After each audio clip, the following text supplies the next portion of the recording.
وينجي الله الذين اتقوا بمفازتهم لا يمسهم السوء ولا هم يحزنون.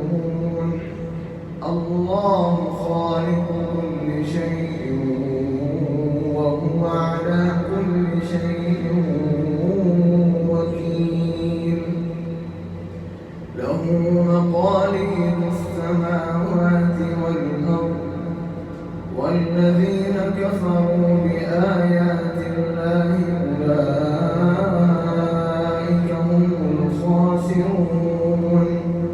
قل أفغير الله تأمروني أعبد أيها الجاهلون. ولقد أوحي إليك وإلى الذين من قبلك لئن أشركت ليحبطن